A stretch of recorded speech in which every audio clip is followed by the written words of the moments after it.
오늘 저녁 수요 예배 나오신 모든 분들의 가정과 하시는 일 위에 하나님의 크신 은혜가 함께 하시길 주님의 이름으로 축복합니다. 서로 인사하시겠습니다. 예수님이 나의 죄를 대신 지시고 돌아가셨습니다.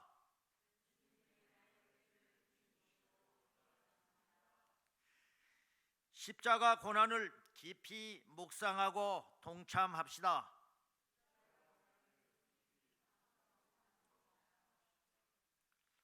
해마다 돌아오는 고난주간은 예수님의 고난을 묵상하기에 가장 좋은 시간입니다.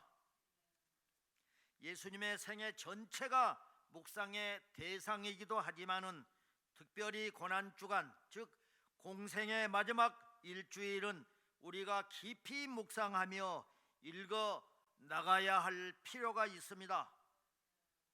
말씀이신 주님은 모든 사역을 마무리하기 위해서 예루살렘에 입성하셨고 일주일 동안에 예루살렘을 떠나지 아니하시고 제자들에게 하나님의 나라를 친히 가르치셨습니다.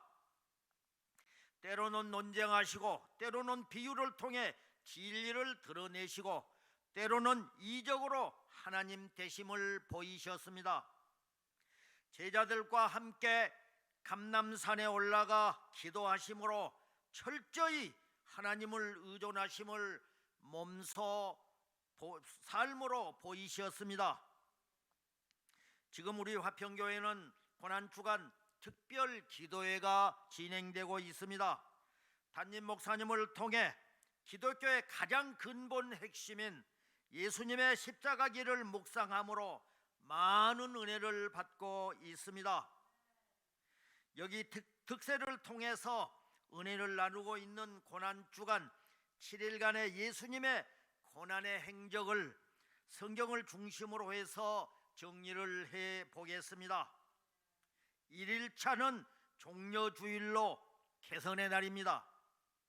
예루살렘에 입성하셨고 예수님의 죽음을 예언하시고 성전을 방문하셨음을 누가복음 19절에서 증언합니다. 2일차는 월요일로 변론의 날입니다.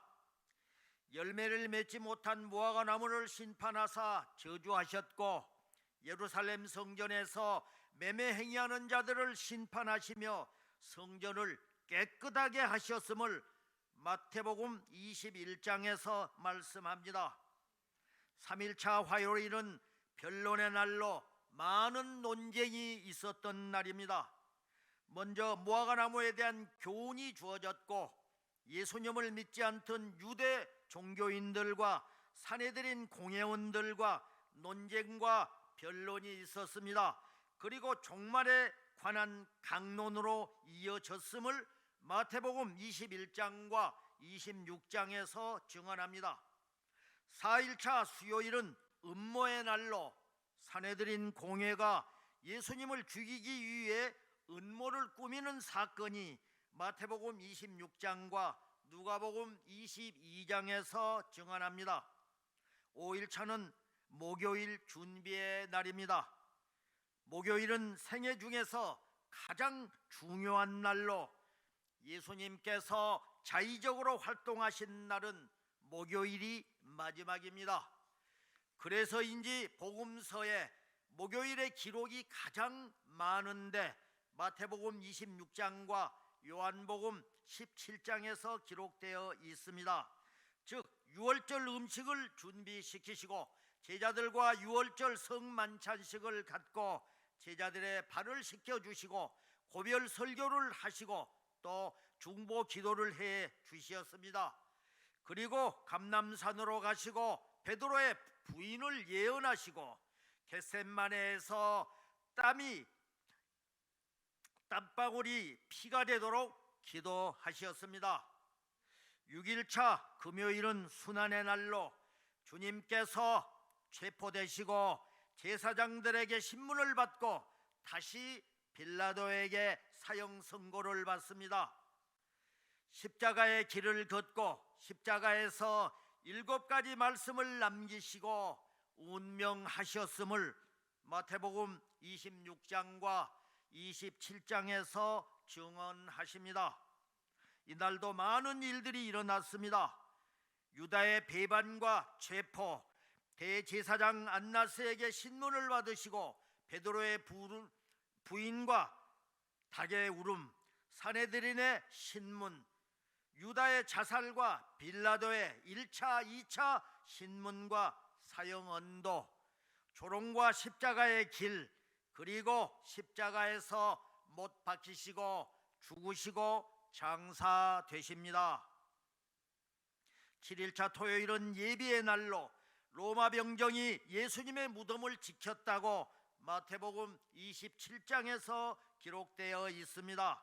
그리고 다음 날 주일은 부활의 날로 예수님이 무덤을 열고 부활하시어서 막달라 마리아에게 나타나셨음을 마태복음 27장에서 증언하십니다. 이제 예수님의 고난주간 7일의 행적 중에서 5일차 목요일의 준비의 날과 6일차 순환의 날을 중심으로 해서 더 깊은 은혜를 나누도록 하겠습니다. 예수님께서 제사장들에게 잡히시기 전날 주님은 희생과 섬김, 사랑의 약속을 위해 자신을 내어 주시었습니다. 예수님은 제자들과 마지막 만찬을 하시면서 제자들 가운데 한 명, 즉 나와 함께 먹는 자가 자신을 배신할 거라고 예고하시었습니다. 마가복음 14장 18절에서 말씀합니다. 다 앉아 먹을 때에 예수께서 이르되 내가 진실로 너희에게 이르노니 너희 중에 한 사람 곧 나와 함께 먹는 자가 나를 팔리라 하신대. 아멘. 중동 사회에서 식사를 함께 한다는 것은 신뢰와 우정이 있음을 뜻합니다. 제자들은 예수님의 말씀을 듣고 놀라서 자신이 아니기를 바라는 마음으로 한 사람씩 예수님께 여쭤보았습니다. 예수님은 정확히 누구인지 말씀하시지 않으셨고 다만 믿었던 제자에게 배신당하는 일조차 하나님의 뜻 안에서 기록된 대로 이루어지는 일이라고 말씀하시었습니다. 마가복음 14장 21절에서 말씀하십니다. 인자는 자기에 대해서 기록된 대로 가거니와 인자를 파는 그 사람에게는 화가 있으리로다. 그 사람은 차라리 나지 아니하였더라면 자기에게 좋을 뻔하였느니라 하시니라. 아멘. 예수님은 하나님의 뜻에 순종하기 위해 제자의 배신과 십자가 죽음의 고통도 피하지 않으셨습니다. 사랑하고 신뢰하는 사람에게 배반당하는 것만큼 아픈 일은 없을 것입니다. 그러면서도 제자들의 발을 씻기시고 제자들과 최후의 만찬을 하시며 베드로의 부인을 예고하셨고 제자들을 위해 중보 기도하셨습니다. 요한복음 13장 14절에서 말씀하십니다.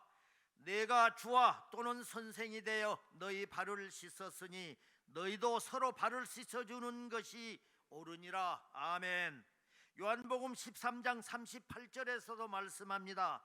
예수께서 대답하시되 내가 나를 위하여 내 목숨을 버리겠느냐? 내가 진실로 진실로 너희에게 내게 이르노니 닭 울기 전에 내가 3번 나를 부인하리라. 아멘. 예수님은 제자들이 곧 예수님을 버리고 도망치고 베드로가 3번 부인할 것을 알고 계셨고 가룟 유다가 주님을 팔아 넘길 것을 아셨음에도 모든 제자들의 발을 씻겨 주시면서 섬김의 도를 보여주시었습니다. 예수님은 그리스도인으로서 이 땅에서 보이고 실천해야 할 소명의 최우선은 섬김임을 보여주신 것입니다. 예수님께서 십자가를 지시기 전 최후의 모습으로 보여주신 것은 섬김이 제자의 삶에서 가장 우선해야 할 것임을 우선해야 할 것 중에 하나임을 보여주신 것입니다. 그리고 서로 사랑하라는 새 계명을 주시면서 고별사를 남기셨습니다. 요한복음 13장 34절을 읽겠습니다. 새 계명을 너희에게 주노니 서로 사랑하라. 내가 너희를 사랑한 것 같이 너희도 서로 사랑하라. 아멘. 이어서 떡과 포도주의 의미를 설명하시므로 인류의 죄를 대속하기 위하여 자신이 드릴 희생 제사, 그리고 자신과 인격적인 관계를 형성한 자들이 받을 영적 유익을 시각적으로 보여주시었습니다. 마태복음 26장 26절 28절을 읽겠습니다. 그들이 먹을 때 예수께서 떡을 가지사 축복하시고 떼어 제자들에게 주시며 이르시되 받아서 먹으라. 이것은 내 몸이니 하시고 또 잔을 가지사 감사 기도하시고 그들에게 주시며 이르시되 너희가 다 이것을 마시라.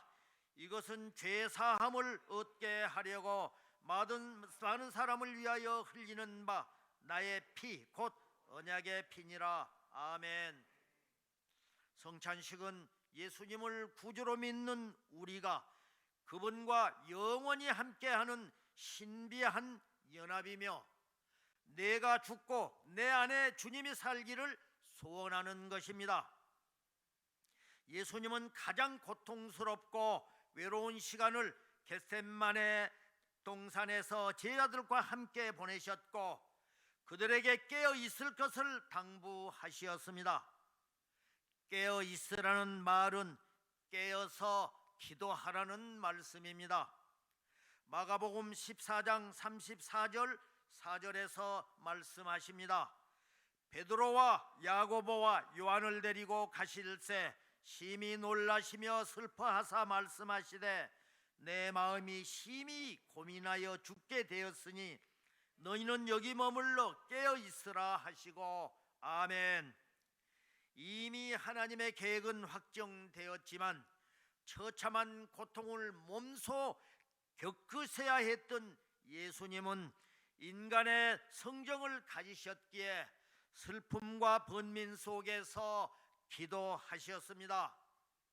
그러면서 고통의 잔이 그냥 지나가길 간구하면서 아버지의 원대로 하시길 기도하셨습니다. 마가복음 14장 36절에서 말씀하십니다. 이르시되 아빠 아버지여 아버지께는 모든 것이 가능하오니 잔을 내게서 옮기시옵소서. 그러나 나의 원대로 마시옵고 아버지의 원대로 하옵소서 하시고 아멘. 그런데 그 순간에도 제자들은 육신의 피곤함으로 잠들었습니다. 육신의 피로를 이기는 것이 쉽지는 않지만 스승이 죽음을 앞두고 가장 고민하는 그 순간에 그것도 깨어 있어 달라고 부탁을 하셨음에도 스승을 따르겠다고 혼장남했던 제자들은 잠이 들었습니다. 마가복음 14장 37절 8절에서 말씀하십니다. 돌아오사 제자들이 자는 것을 보시고 베드로에게 말씀하시되 시몬아 자느냐 내가 한 시간도 깨어 있을 수 없더냐. 시험에 들지 않게 깨어 있어 기도하라. 마음에는 원이로되 육신이 약하도다 하시고 아멘. 이 제자들의 모습이 지금 나의 모습과 우리의 모습은 아닌지요? 육신이 약해서 기도하지 못하고 일상에 치여 하나님께 바라시는 신앙생활을 하지 못하고 있는 나와 우리를 회개하며 늘 깨어 기도하는 온전한 제자가 되기를 주님의 이름으로 축복합니다. 예수님의 몸은 나를 위한 희생이었고 예수님의 피는 나를 위한 사랑이었습니다. 그렇습니다. 희생이 없는 섬김은 기억되지 않습니다. 사랑이 없는 약속도 기억되지 않습니다. 그래서 온전한 희생은 진정한 사랑의 열매입니다. 할렐루야. 예수님의 고난을 따르는 여섯째 날 성금요일 십자가에 달리시고 이제 운명하십니다. 누가복음 23장 22절 3절에서 말씀합니다. 빌라도가 세 번째 말하되 이 사람이 무슨 악한 일을 하였느냐? 나는 그에게서 죽일 죄를 찾지 못하였나니 때려서 놓으라 하니 그들이 큰 소리로 재촉하여 십자가에 못 박기를 구하니 그들의 소리가 이긴지라. 아멘. 빌라도는 예수님에게서 어떤 죄도 찾을 수 없었지만은 놓아주면은 자신의 정치적 위치가 위태로워질까봐 두려워서 십자가 사형 판결을 내렸습니다. 로마의 사형 방법 중에서 가장 극한 형이 십자가형입니다. 너무 저주스럽고 고통스럽기 때문에 식민 지배를 당하고 있는 속국민에게만 적용하고 로마 시민인 본 국민에게는 절대 적용하지 않았던 극형입니다. 예수님께서 십자가에 달리신 장소는 해골이라는 곳, 히브리어로는 골고다이며 라틴어로는 갈보리라고 합니다. 갈보리산은 나무가 자라지 않고 풀 한 폭이 자라지 않는 바위투성이의 민둥산입니다. 예수님은 오전 9시경에 십자가에 못 박히시고 12시쯤 온 땅에 어둠이 임하였으며 하늘은 빛을 잃어버리고 바위는 터지고 땅은 진동했다고 합니다. 오후 3시경 예수님은 돌아가셨고 성전의 휘장이 위에서 아래로 찢어지며 하나님은 하늘의 징조와 땅의 징조, 성전의 징조를 보여주시었습니다. 하나님 마음이 얼마나 고통스러웠는지를 보여주고 있는 것입니다. 그 황폐한 언덕 위에서 예수님은 2명의 죄수 사이에 매달렸으며 참을 수 없는 고통을 겪으셨습니다. 숨이 막히고 고통이 심해지는 가운데서도 예수님은 7가지 말씀을 하시었습니다. 이것을 가상칠언이라고 합니다. 그 첫 번째 말씀이 누가복음 23장 34절에서 말씀합니다. 읽겠습니다. 이에 예수께서 이르시되 아버지 저들을 사하여 주옵소서 자기들이 하는 것을 알지 못하니이다 하시더라. 그들이 그 옷을 나누어 제비 뽑을세. 아멘. 옷과 온갖 모욕과 수치, 조롱과 멸시를 당하시며 채찍으로 신문을 받으시고 십자가에 못 박히신 예수님은 6시간 동안이나 십자가에 매달리셨습니다. 마태복음 26장 63절에서 말씀하십니다. 읽겠습니다. 예수께서 침묵하시거늘 대제사장이 이르되 내가 너로 살아계신 하나님께 맹세하게 하노니 내가 하나님의 아들 그리스도인지 우리에게 말하라. 아멘. 마태복음 26장 67절에서도 말씀합니다. 이에 예수의 얼굴에 침 뱉으며 주먹으로 치고 어떤 사람은 손바닥으로 때리며. 아멘. 극심한 고통과 모욕 속에서도 예수님은 제일 먼저 저들을 용서해 달라고 하나님께 기도하시었습니다. 예수님은 사랑하는 아들에게 너무나 잔인하게 큰 고통을 주는 유대인들을 하나님께서 벌을 내리실까 봐 용서해 달라고 기도하신 것입니다. 만물을 창조하신 전능의 하나님은 지금 당장이라도 사랑하는 아들 예수님을 내려오게 하고 그가 하나님의 아들임을 증명할 수도 있었습니다. 그러나 우리의 죄가 너무 컸고 예수님의 죽음 없이는 우리의 죄가 사해지지 않기에 사랑하는 아들 독생자 예수님이 그 고통으로 절규하는 소리를 외면하셔야만 했습니다. 아무 죄와 흠이 없는 순결한 분이요 만왕의 왕이신 하나님의 아들이 우리의 죄악 때문에 우리가 당해야 하는 고통과 수치를 대신 당하시고 십자가에 돌아가시었습니다. 누가복음 두 번째 가상 7원입니다. 누가복음 23장 43절에서 말씀합니다. 예수께서 이르시되 내가 진실로 너희에게 이르노니 오늘 내가 나와 함께 낙원에 있으리라 하시니라. 아멘. 양쪽에 있던 두 죄인 중 한 명이 예수님을 바라보며 당신이 그리스도가 아니냐, 그렇다면 당신과 우리를 구원하라고 비난하며 조롱했습니다. 그러자 옆에 있던 다른 한 강도가 이놈아 내가 하나님을 두려워하지 않느냐, 너와 나는 죄를 짓고 거기에 마땅한 형벌을 받고 있는 것이지만 이분에게 해당되는 것은 선한 것 위에는 아무것도 없다고 말하고 예수님을 바라보면서 예수여 당신의 나라에 임하실 때에 나를 기억하소서라고 말했습니다. 그러자 주님이 그 고통 중에서도 이 사람을 보시고 오늘 내가 나와 함께 낙원에 있으리라고 말씀하셨습니다. 똑같이 예수님을 가운데 두고 한 사람은 예수님을 비난하고 공격하고 모욕했고 다른 사람은 예수님을 메시아로 인정하고 구원을 요청한 것입니다. 예수님은 죽어가는 순간에도 함께 십자가에 달리신 강도 한 사람을 구원하셨습니다.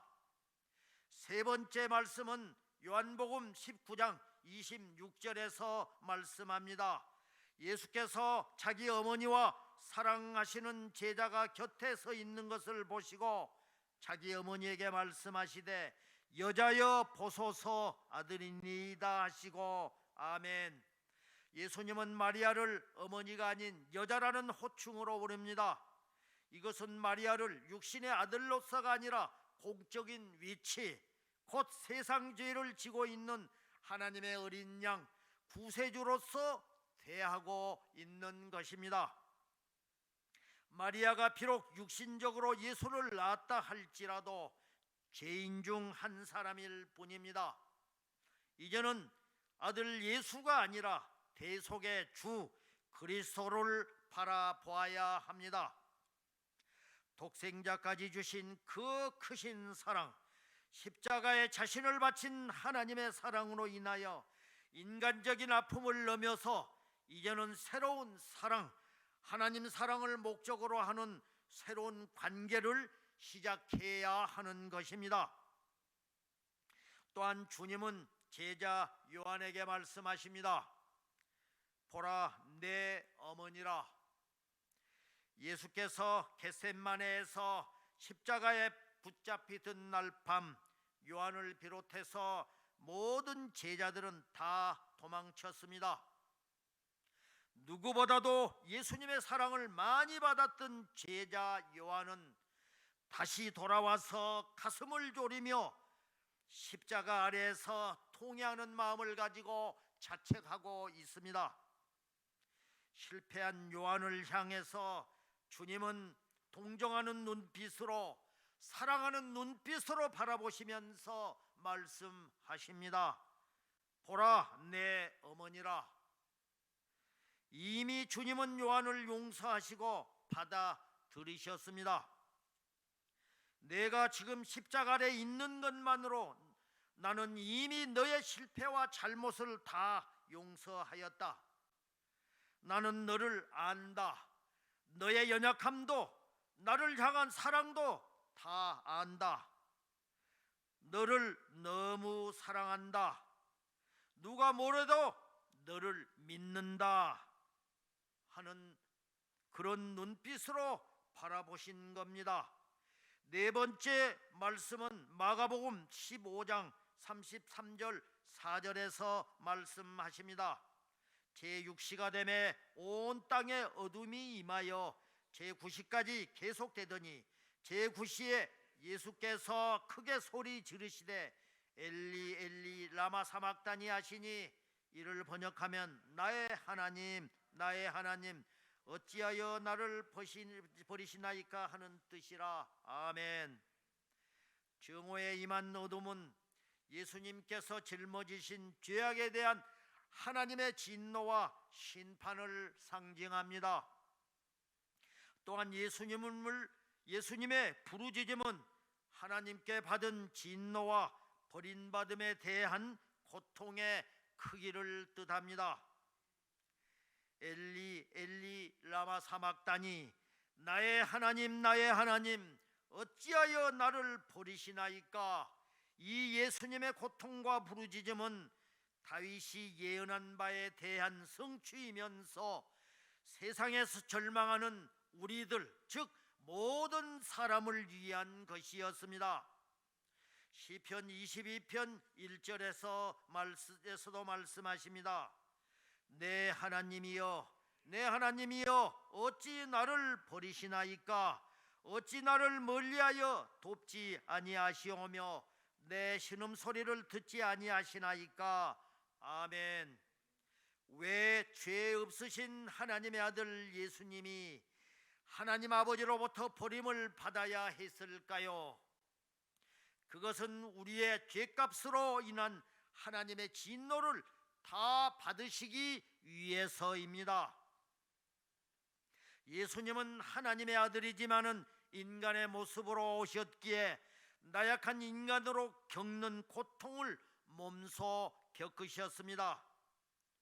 그 고통을 겪으면서까지 우리의 죄를 사하시고 천국으로 우리를 구원하시고자 하시었습니다. 그렇습니다. 우리는 예수님의 핏값으로 구원받은 존귀한 존재입니다. 할렐루야. 다섯 번째 가상칠언은 요한복음 19장 28절에서 말씀하십니다. 그 후에 예수께서 모든 일이 이미 이루어진 줄 아시고 성경을 응하려 하게 하사 이르시되 내가 목마르다 하시니. 아멘. 주님이 목마르신 것은 우리들의 목마른 인생을 대신하신 것입니다. 목마른 인생은 우리가 주님께 나아가면 생수를 마시게 되는 것입니다. 즉 우리의 심령이 목말라 할 때 예수님을 바라보면 우리의 마음이 평안해지는 것을 느끼며 살아갈 수 있게 됩니다. 할렐루야. 여섯 번째 가상칠언은 요한복음 19장 30절에서 말씀합니다. 예수께서 신포도주를 받으신 후에 이르시되 다 이루었다 하시고 머리를 숙이니 영원히 떠나가니라. 아멘. 인류 구원을 위한 모든 사역을 십자가에서 완성하신 예수님은 다 이루었다, 승리를 선언하시고 돌아가시었습니다. 누가복음 23장 46절에서 말씀하십니다. 예수께서 큰 소리로 불러 이르시되 아버지 내 영혼을 아버지 손에 부탁하나이다 하고 이 말씀을 하신 후 숨지니라. 아멘. 일곱 번째 마지막 가상치료는 마태복음 27장 51절과 54절에서 말씀하십니다.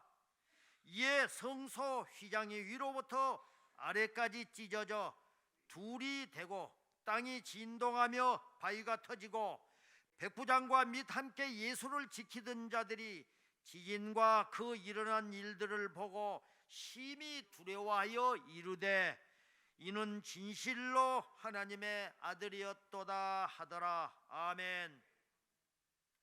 하나님의 백성이라 자부하는 유대인들은 하나님의 독생자 예수님을 죽음으로 몰아넣었고 가장 가까이에서 모든 것을 목격한 백부장과 군인들은 고백합니다. 이 사람 진짜 하나님의 아들이었구나. 이분이 정말 하나님의 아들이셨구나. 할렐루야.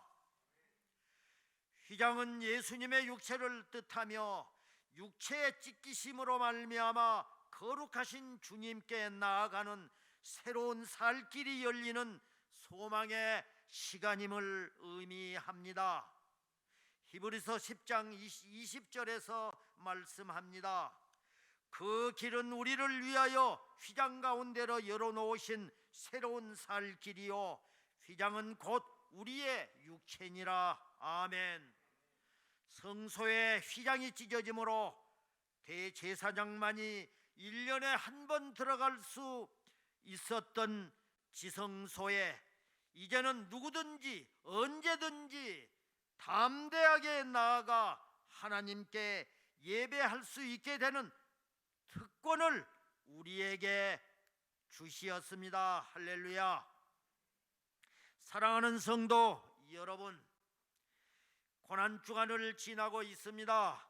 이 고난주간을 통해서 우리 주님께서 지신 십자가를 떠올리면서 예수님이 베푸신 그 은혜를 지속적으로 묵상하고 믿음의 십자가를 통해서 지성소 안에서 영광의 하나님을 만나는 화평교회가 되고 저와 여러분이 되시길 주님의 이름으로 축원합니다. 축원합니다.